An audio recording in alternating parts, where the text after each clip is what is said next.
attaquer Rwanda et le pouvoir illégitime. Entre la République du Rwanda et le régime illégitime et corrompu de Kinshasa. Après lobby, to prendre acte. Nous en prenons acte. Nanga lobby nini? Alobi na malobana ya lobby, biso bitumba tozo sa les apona tozo a pouvoir te, les apona gloire te na munoko na ye nanga. Nous ne poursuivons ni la gloire ni le pouvoir. Si quoi, ceux qui ont pouvoir, nanga, ceux qui botali, pour ceux qui savent lire, va comprendre que muto a commis na souka. A comment tu kitana kana moni loko la commis, a zotambola na tapis rouge. Alors le 30 juin a kofete kuna. Nanga pleura. Maintenant moi je pose la question. Bino ba pro nanga na batu nyose qui nous a merdé dans les réseaux sociaux, les porte-parole à Rwanda. Pourquoi nanga lobite que les abradage à minéré? Pourquoi nanga lobite que les accords bidons? Pourquoi lobby que le Congo a perdu dans la signature de cet accord? Pourquoi lobby angoté? Mais comme Nanga a la canne facile, à l'ukinde kolobake, bon, ça fait que nani, ce n'est qu'un pas, mais avec Kinshasa. Abandi kokumisa le miri à Qatar. Mais c'est qu'il oubliait que le miri à Qatar, azaka kamwana bitinda basimbi sake et pas américain. Parce que ce sont les Américains avec qui Qatar va signer un contrat. Va signer accord déstabiliser pas na bango. Tala degré. Au commission na bitinda, au kanisi soki nini? Non, monsieur. Non. L'histoire du Congo, la vérité, on leur dira. Dans 2 jours, aujourd'hui nous sommes les 30, dans 2 jours, si Lumumba était en vie, il totaliserait 100 ans. Le 2 juillet, 100 ans. Bon, comment on a coaché la bino roule up. Oyo, basalelier. Na kote la bino wana na kote la bino émission à lobby. Bande konanga, c'est ça la vérité. Totikali batu, ce qu'on a zé là-bas publié. D'abord, si vous constatez bien, quand on a signé l'accord, côté à Rwandais na pro-Rwandais, kimia, silence radio. Tango salineti, oh voilà, au moins il va keko yamba ambassadeur wana et nani ministre affaires étrangères, ake boina boy. Oh, bison de to perdre, c'est le Rwanda qui a gagné. Nanga parlé. Boko lukandege ni ya ko adapter discours na bi. Na bazone occupé ba komi ko sala entre guillemets recrutement forcé à ba jeune ba bi ke bitumbe ko zala te ba ko kende sikate bazo recruter ba jeune wana pona nini bazo enlever bango pour les tuer parce que la population est debout. Na kati accord ba lobi tozo kende na makamba minéré ezalo kutana nuto bandi ko beta masolo minéré te. Aucun investisseur sérieux a koya ko investir dans une zone où il y a l'insécurité. C'est l'accord de paix. Thérèse Kaïkwamba lobi. Il s'agissait justement de vendre, comme certains le disent, nos ressources au prix de la paix. Je pense que nous aurions commencé avec une séquence tout à fait différente. Nous aurions commencé justement à vendre. Mais ce n'est pas ce que nous avons fait aujourd'hui. Ce n'est pas ce que nous avons signé aujourd'hui. Aujourd'hui, nous avons signé un accord de paix.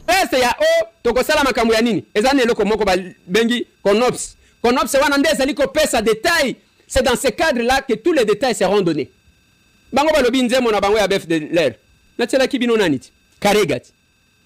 Même ceux qui ont pas ça comprendre, ça c'est Karega. Nous n'avons aucun intérêt d'attaquer les FDLR aujourd'hui, au moment où les FARDC les ont sérieusement attaqués et ils sont vraiment affaiblis. On en parle très peu. Donc c'est aussi le fruit d'une bonne coopération. Une bonne coopération amène à des résultats qui enlèvent l'élément ou l'épine dans le prétexte, comme on l'appelle ici. Comme aujourd'hui. Nous n'avons aucun intérêt.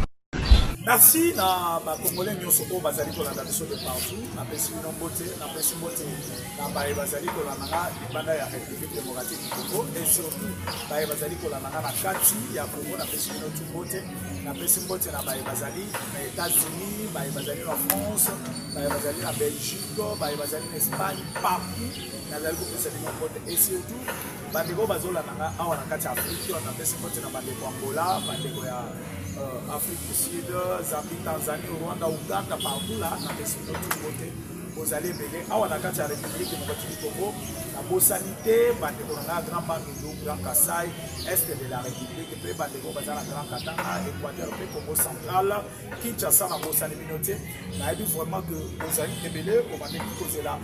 numéro na bino ya lelo kozela oya bino stani bo chukwa kubaza bomoni lelo vraiment le 30 juin lelo le 30 juin na sepeli na bino tout oyo bozali kolanda émission na biso et surtout baye bakobeta libaku malamu ya kolanda émission oyo lelo baye bakobeta libaku malamu ya kolanda stani boy chukwa kubaza surtout tozolobela mingi bakor oyo touti kosigné na États-Unis d'Amérique, bakor oyo touti kosigné na Washington plutôt, bakor de paix avec le Rwanda.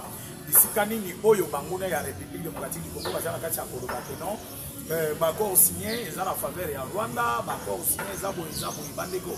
Moi je suis venu vous expliquer la première chose ya koyebisa bino eza kaka ke tous les accords signés eza kaka makambo Rwanda bandaki koboye. Oyo to bandaki ko proposer des années Rwanda a rebeau.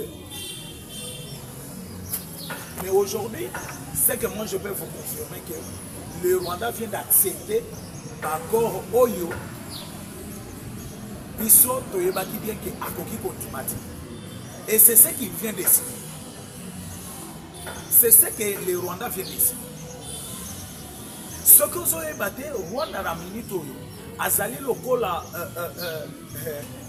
muntu wa maladi oyo bandaki koboya batonga erazana no maladi ezana no muke mais maladi yo koma makasi azomiyeba lisusu te de akomi kondima nyonso de façon que abika kaka. C'est ce qui se passe avec le Rwanda. Rwanda to yebisa tala plan ya kolongola ba FDLR na Congo to sala bo le Rwanda avait refusé tala plan ya kolongola il y a Koluka Kimia entre biso mibale Rwanda avait refusé dans la minéré ya mboka na biso soki ozana ngo posa zwaka minéré yo salaka boye biso totika bitumba to vanda Kimia Rwanda avait tout refusé. Mais c'est que moi je peux vous confirmer aujourd'hui que il n'y avait que des options, trois options plutôt, que les chefs de l'État peut appliquer pour sauver le Congo. Pour sauver le Congo, il n'y avait que trois options au chef de l'État pour sauver la République démocratique du Congo. Et la première option, ils ont l'option Yabitumba. Option Yabitumba, ils ont option un peu difficile, Yakosala. Un peu difficile Yakosala. Il y avait l'option maintenant de s'écarter avec tout le monde qui sont là en République démocratique du Congo. On a infiltré, dans les institutions, dans l'Assemblée nationale, dans l'armée, tout ça. Et c'était encore l'option un peu difficile de le faire. Mais il y avait l'option le plus difficile de toutes les options, c'est l'option de la diplomatie. L'option le plus difficile que les Congolais peuvent savoir que non, l'option le plus difficile c'est l'option de la diplomatie. Et maintenant, en regardant la première option, option Yabitumba, aller en guerre avec le Rwanda, c'était un peu difficile. Pourquoi? Parce que le Rwanda avait déjà l'avantage chez nous. Avantage au Rwanda, c'est que le Rwanda a déjà un soldat na armée na biso. Rwanda azalaki déjà na ba officier supérieur na kati armée na biso. Rwanda azalaki déjà, donc cela veut dire que tous les postes de responsabilité ya Rwanda, tous les postes oyo et koki côté les donc bato ba koki côté les mela côté les ma pour na kopesa vie na armée na biso ba poste on ezalaki occupé par les Rwanda. Pour se sentir vraiment que l'émission à l'élo na sa ya côté les bon aimer émission, bon like émission parce que nazo bombe la bino surprise pourquoi makasi na kati ya émission. Nazo bombe la bino surprise pourquoi makasi yo landa émission tina suka okozwa mama na surprise. Okozwa mama na surprise na évite bisiko zali okobeta ba shit. Okobeta ba shit bisika ofandi.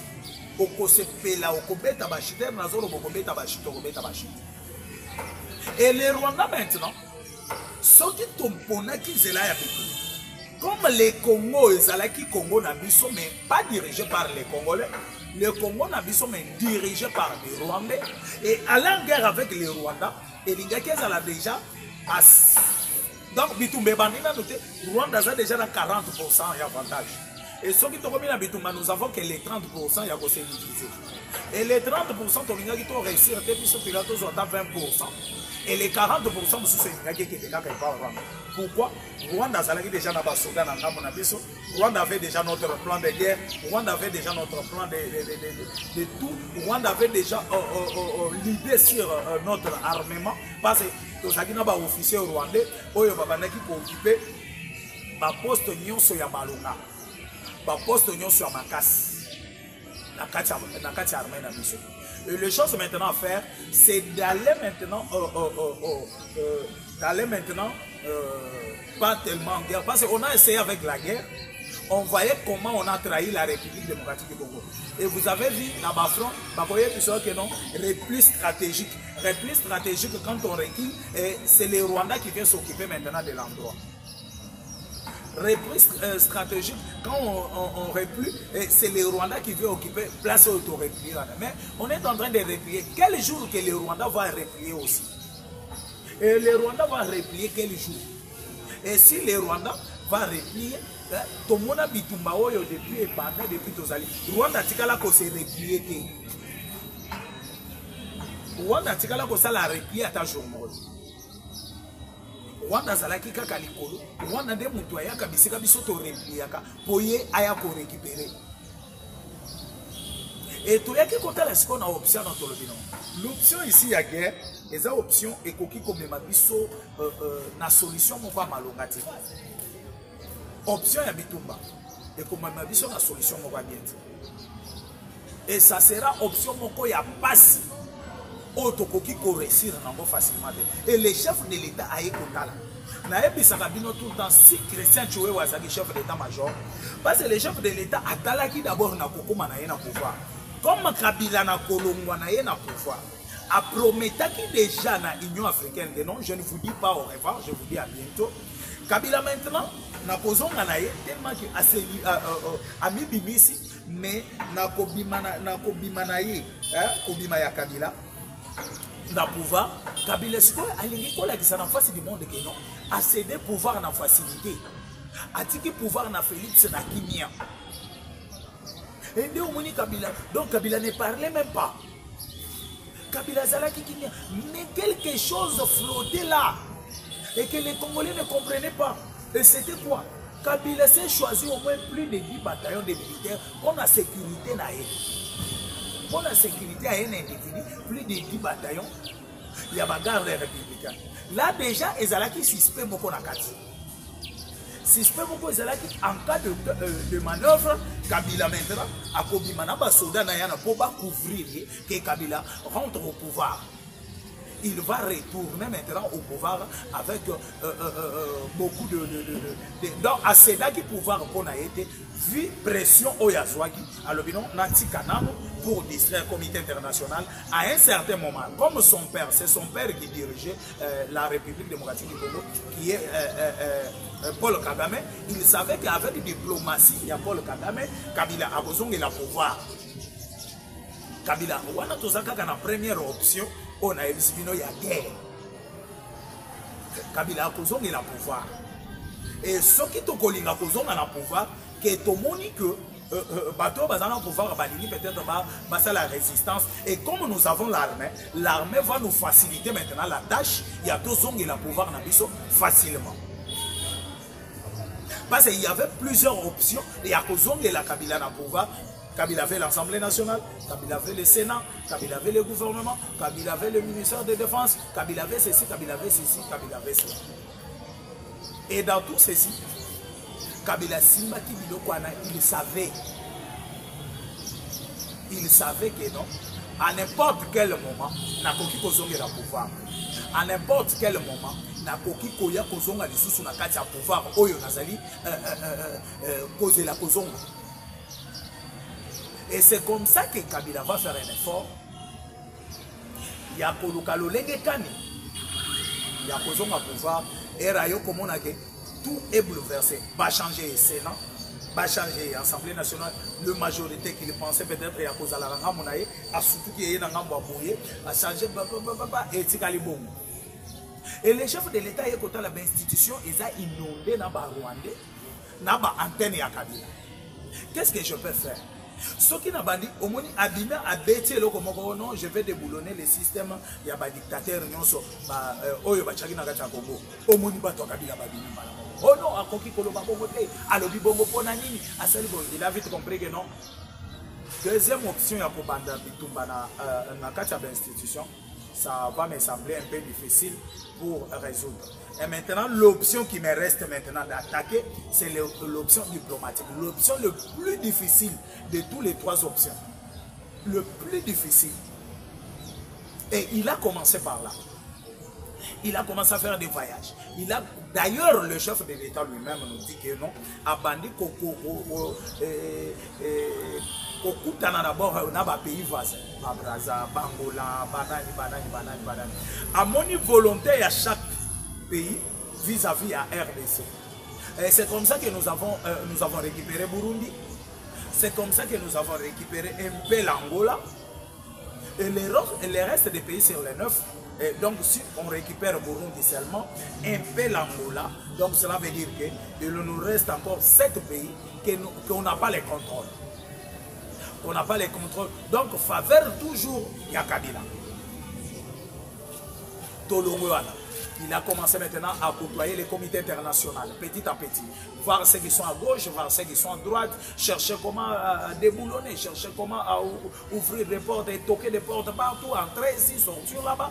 Et le chef de l'État maintenant a comprendre que non, les choses peuvent marcher que dans cela il y a diplomatie. Mais la voie la plus difficile, quand je dis plus difficile, c'est plus difficile. La plus difficile de toutes les options au Yaswaki pour résoudre les Kabouya, République démocratique du Congo. Mais aïe comme on a Donald Trump, na rentrée naïe, na pouvoir naïe, il a mis balé. Parce que dans le premier mandat, il était juste à la fin. À Longwe Biden et vous savez comment nous avons subi des pertes d'hommes ici au Congo avec Joe Biden. Kagame est allé plus loin par rapport à Makabouali Bosso. Kagame a lancé même des missiles. Kagame a tout fait. Donc Biden l'a appuyé. Il peut faire tout ce qu'il veut. Biden, donc Kagame s'est contacté. Abandi Kosale là maintenant. Pouvoir Oyo Biden a fait ça qui est. République, démocrate a fait ça qui est. Kagame a commis Kotelema, Kosala bras de fer. Kagame Congo a koki Kosale le côté ça que Kagame a yeba. Kagame a koki Kosale. Tu sais que du chef de l'État, Félix Antoine, tu sais que du Chilombo, chef de l'État, Félix Antoine, Abandi ko s'est débrouillé. Abandi komilu qui sa place ni na koki ko sa mboka na nga oyo na libulu bande ko na nga bona na nga traité. Parce que dans toutes les options oyo ki biloko bazali ko yebisa bino que non ba accord signé eza na faveur ya Rwanda eza na faveur ya boy na kokoma ya ona na yebisa bino que bola na émission tina suka mokoyoka bisika wo wati chef de l'État azana plein pouvoir. Il y a pour la dans le monde entier que non. Les Congo, les Komaki na place boye, les Congo basalaki boye, les Congo salaki boye. Mais qu'est-ce qui peut se passer avec ces Congo ici? Et c'est comme ça que le chef de l'État a Kobanda côté les mains. Au Kota boye, Kabila Kagame plutôt. Kagame à côté les mains, à Kobanda côté les mains. Congo a koki ko sale lo côté sans accord ya Kagame. À titre d'exemple, Herba Volcan Tobokanabo, le chef de l'État pour ça la visite, Kagame est fini. Kagame a moni usine à raffinerie, à minerai. A tout ni Félix, ça c'est quoi? Félix a dit non, ils ont usine à raffinerie. Depuis quand, comment vous avez fabriqué l'usine de raffinerie ici sans m'informer? Vous comprenez? Sans m'informer. Et les chefs de l'État, il faut qu'on ait ça les locaux pour informer nayo. Avant de couper son information. Non, Kagame Sukoyo na Babylone, il pensait trouver Mobobe Mokoboye, la Mobobe Mokoboye Oyo, Yako Sakananaye, Lolinga Bandaki Ko Sakanana Kabila. Mais Mobobe Nazalaki Suko facilité. Mobobe Nazalaki facilité. Mobobe Nazalaki très difficile. Quand je dis très difficile.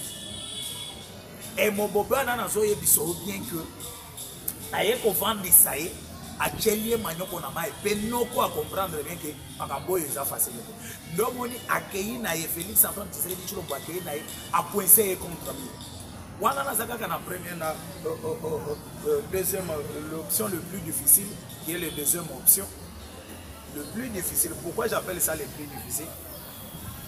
Parce que Yami Balé Amekaki Kosalate et Yami Balé Oyezaki un peu difficile. Dès Yangonde Tozo clôturé dans Goma Solo.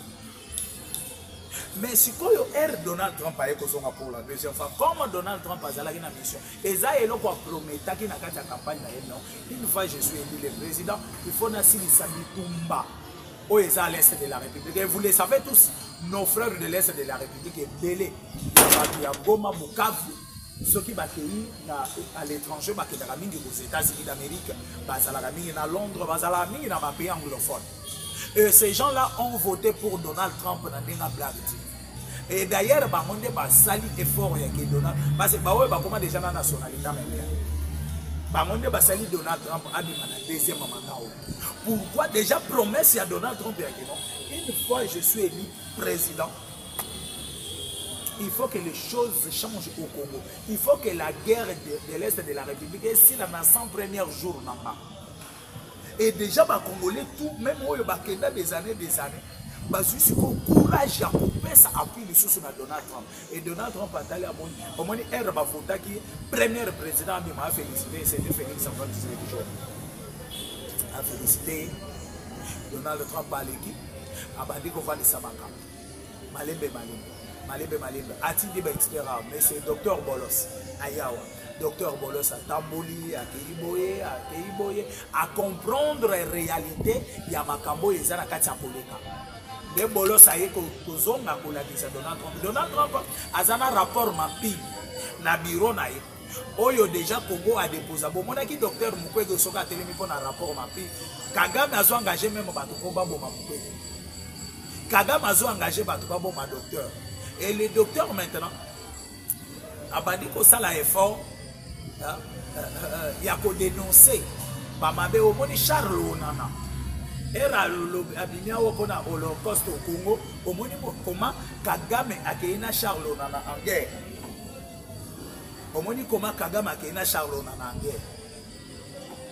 Et Charles Onana akeina Kagame en guerre pas battre parce que Charles Onana veut dénoncer maintenant l'Holocauste oyo. Basalaki na Congo ana.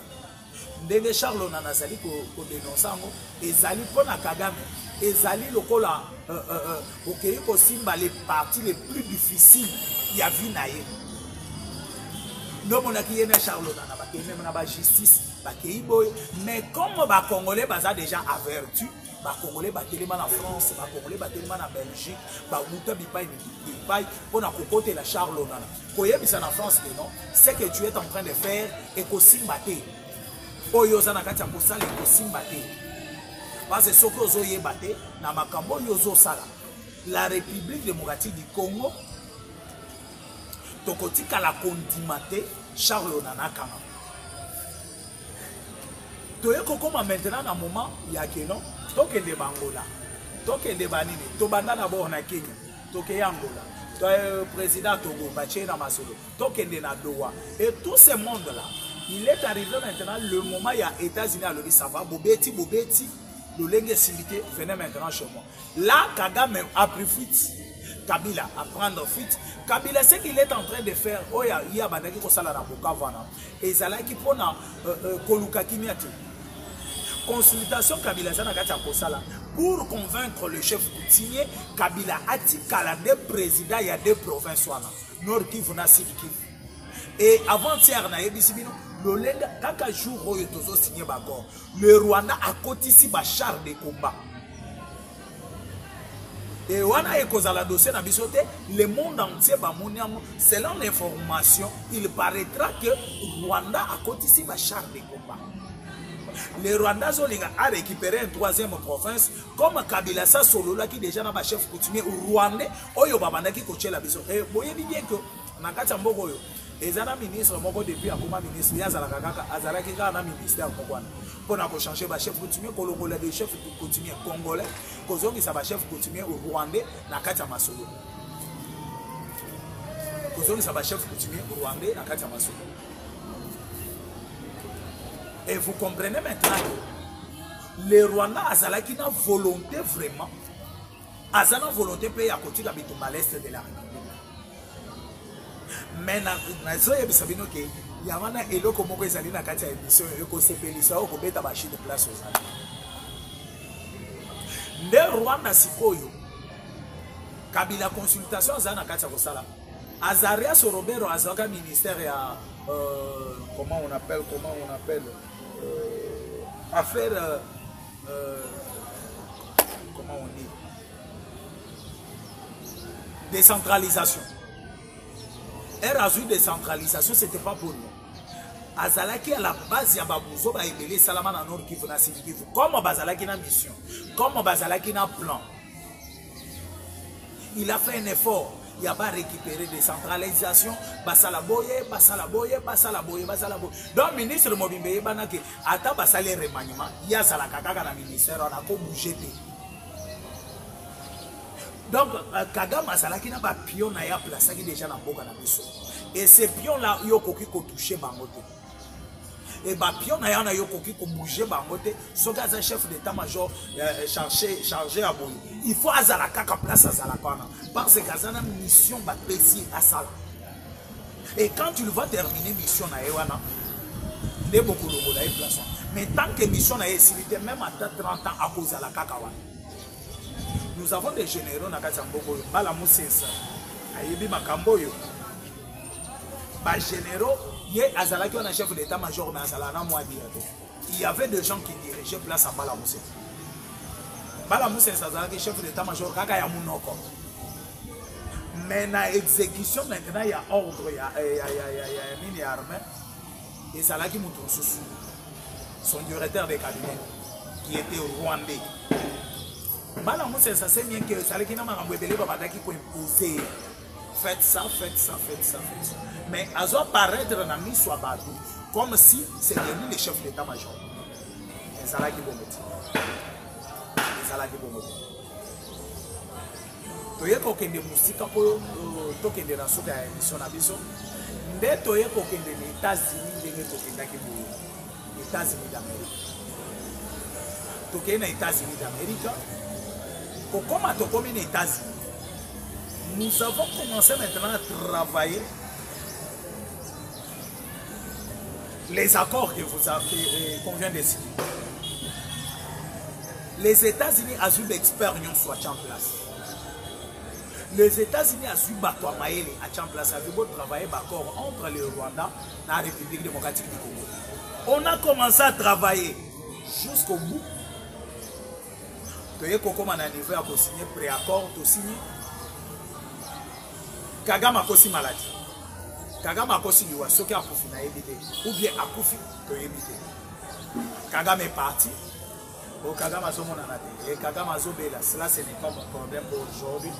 Mais aux jours à venir, information sur ce qui se passe au Rwanda. Kagame sikoyo, Kagame le Rwanda, ministre des Affaires étrangères, il y a Rwanda, M. Olivier, Madame Thérèse P. Aïpe, du côté de la République démocratique du Congo, ministre des Affaires étrangères de la République démocratique du Congo, Baye Bakutani na kati États-Unis. Ba signé accord. À ma grande surprise, les choses où il y a des gens s'étonner dans le monde. Les Congolais, les gens qui batcheka tout batcheka. L'accord est signé aux États-Unis ou bien Amérique, ils ont fait signer l'accord. L'accord qui est la média morobo et télé. Mais nous savons que les accords qu'on vient de signer, de paix, tout signé dans la Maison Blanche. Après avoir signé, c'est le président américain qui doit recevoir les deux ministres. Oui, à exprimer, oui, à s'exprimer. Vous le savez pourquoi. Et d'ailleurs, place Babadeli dans nos accords, il y avait délégation à Angola, délégation à Doha, délégation à Togo, délégation à Kenya, je pense. Et les sénateurs américains. Et tous ces gens-là, pour prendre acte que non, le Rwanda, Rwanda sikoyo pourquoi bato nyonso na baye omoni baye kobengisa bango même pas Donald Trump, ce n'était pas pour rien. Donald Trump a bengisi bango pamba te abengisa ki bango ndenge bazwaki déjà acte pa bato wana. Lui maintenant veut s'assurer en présence de tout le monde. Caméra bazo soigner non. Rwanda au signé ba papier. On dit ba papier au signé. Congo au signé ba papier. Yoka siko na kati ya ba makabusi. 2773. Eza na kati o Rwanda boyaki ko exécuter. Rwanda si. Il y a le plan de comment on appelle le FDLR que Kagame est en train de nous dire que le plan est là, pas signé. Oh, pas signé. Économique, parce que place le Congo va commencer à prendre les minéraux donnés au Rwanda. C'est faux. C'est faux. Commerce économique aux Oyokana et Zaliko. Par Rwanda, Oyo Bazana marchandise na bango côté Kana Congo. Par contre, Koya Bateki marchandise na bango Bazono. Parce qu'il y a des choses où Bazali pour produire en Rwanda et dès qu'à Magandé na Congo. Bazana place pour souci à Bogé. Et si nous allons bloquer, cela veut dire que les peuples rwandais vont souffrir. Parce qu'on n'a pas de problème avec le peuple rwandais. Mais parmi le peuple, il y a les peuples qui sont pour le tuerie en République démocratique du Congo. Il y a même des Congolais qui sont aussi pour les tueries en République démocratique du Congo. Et il y a des Congolais qui ont des produits, que ce soit un produit agricole ou quoi, qui n'ont pas coûté qu'en Rwanda. Et c'est permis aussi par les accords et Koki Salima Lango. Et Koki Salima, mais avec beaucoup d'intelligence. Et Koki Salima na maele lele. Et tala siko pour chiter, mazo ke temale na ko chiter. Biloko nyonso oyo Paul Kagame aboyaki. Elle automatiquement qu'on proposait. Mais son ministre des Affaires étrangères vient de signer. Ministre des Affaires étrangères a signé Andimi Makambouana Nyonso. Oya Bataki Boboya, Andimi. Et il va commencer à exécuter. Il y aura une équipe en place. Oyo Kobanda Kolandela Makambouana. Oyo Kobanda Kolandela Makambouana. Les États-Unis vont mettre une équipe en place. Oyo Donald Trump a le bien que Aïmoko na kocha équipe oyo Kobanda Kolandela, c'est lui qui va violer les accords. C'est lui qui va violer les accords en aura pour son compte. Et là, les États-Unis, et puis le lingot de solo là, mais c'est Eric Prince Abimaki déjà. Alors, comme les accords est signé, et quand ils sont en vigueur, les États-Unis d'Amérique ont l'obligation d'aller maintenant protéger ici quand il y a pour ça la Bamakamouna. Le lingot de solo là, le matériel, qui déjà dans maille. Ils ont comme déjà dans le Congo, ils ont déjà déployé. Lobby, nous avons Rwanda, chars de combat à Makasi. Ils ont dit non, ce n'est pas pour le Rwanda des chars de combat que vous voyez là. Rwanda na minute à Kofomola Mangate na Makambouana les chars de combat là, ce n'est pas pour le Rwanda. Les chars de combat que vous voyez là, c'est pour les États-Unis d'Amérique.